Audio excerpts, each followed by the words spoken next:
धनक value research के podcast में आपका स्वागत है। आप सुन रहे हैं फर्स्ट पेज कॉलम, जिसको धीरेन्द्र कुमार ने लिखा है। 250 रुपए की एसआईपी, फंड्स की पहुंच बढ़ी और जटिलता भी। सेबी की पहल ने दरवाजे तो खोले हैं, मगर फंड में जटिलताओं के बढ़ने से ये बंद भी हो सकते हैं। मार्केट और निवेश रेगुलेटर सेबी ने हाल ही में एक पहल की घोषणा की है, जो भारत में म्यूचुअल फंड निवेश की पहुंच को बढ़ा सकता है। अगले 3 साल में केवल 250 रुपए प्रति माह की एसआईपी के जरिए म्यूचुअल फंड में निवेश किया जा सकेगा। एसबीआई म्यूचुअल फंड के एक कार्यक्रम में सेबी चेयरपर्सन की यह घोषणा हमारे देश में वित्तीय भागीदारी को बढ़ाने और व्यापक बनाने की दिशा में एक अच्छा कदम है। फाइनेंशियल मार्केट के ऑब्जर्वर के तौर पर मैं इसे और ज्यादा लोगों को निवेश के दायरे में लाने की हमारी प्रगति के लिहाज से एक अच्छी घटना के तौर पर देखता हूं।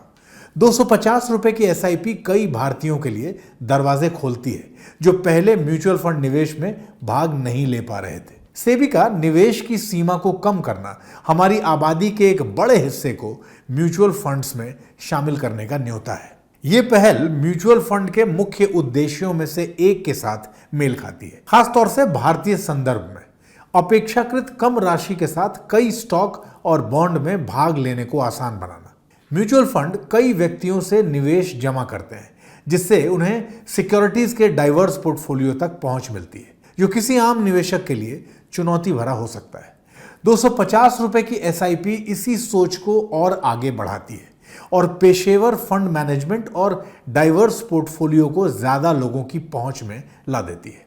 इसे सेबी प्रमुख ने म्यूचुअल फंड्स का सैशेटाइजेशन बताया, जिन्होंने रोजमर्रा के इस्तेमाल की चीजों को बहुत बड़ी आबादी की पहुंच में ला दिया। ये एक सही तुलना है, क्योंकि ये रणनीति देश में म्यूचुअल फंड को ज्यादा लोगों तक पहुंचा सकती है, जहां आबादी का बड़ा हिस्सा खुद को 500 रुपए या 1000 रुपए की मौजूदा न्यूनतम एसआईपी से बाहर पा सकता है। हालांकि भारत में म्यूचुअल फंड निवेश अभी भी बड़ी चुनौतियों का सामना कर रहा है, विशेष तौर पे जटिलता के संदर्भ में।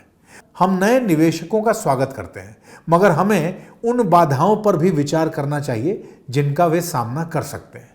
आज उपलब्ध अलग अलग तरह के फंड, जिनमें से हर एक की अपनी खासियतें और रिस्क प्रोफाइल हैं, अनुभवी निवेशकों के लिए भी चुनौती खड़ी कर सकते हैं।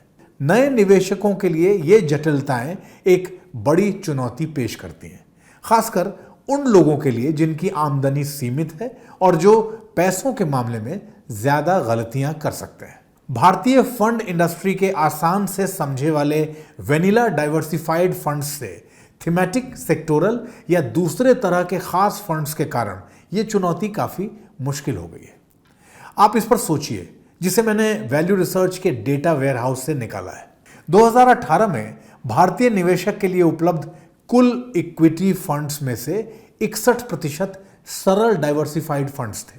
2018 में भारतीय निवेशक के लिए उपलब्ध कुल इक्विटी फंड्स में से 61% सरल डाइवर्सिफाइड फंड थे। उस साल के बाद एक बदलाव होना शुरू हुआ और अब पैटर्न लगभग उलट गया है।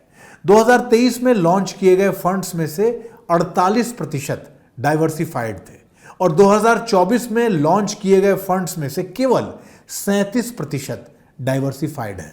यह हास्यास्पद है। अगर म्यूचुअल फंड का लक्ष्य सरल, समझने में आसान निवेश के रास्ते देना है, तो फंड इंडस्ट्री द्वारा यह बदलाव 100% निवेशक विरोधी है। ऐसा क्यों हो रहा है? यह कुछ रेगुलेटर के किए गए बदलावों और भारतीय फंड इंडस्ट्री द्वारा अपनाए गए रवैये के बीच बातचीत का नतीजा है। हालांकि आज ये मेरा विषय नहीं है। मैंने इस पेज पर पहले भी इस पर चर्चा की है और आगे भी करूंगा, लेकिन ये 250 रुपए की स्कीम के साथ संभावित समस्या को दिखाता है। म्यूचुअल फंड विकल्पों की बढ़ती जटिलता और सही फंड चुनने की मुश्किल पर तत्काल ध्यान देने की जरूरत है। व्यापक वित्तीय भागीदारी की संभावनाओं को देखते हुए हमें फंड विकल्पों को सरल बनाने और वित्तीय शिक्षा में सुधार करने की जरूरत को भी पहचानना चाहिए, वरना अच्छी मंशा वाली पहल भी बुरे नतीजों की ओर ले जाएगी।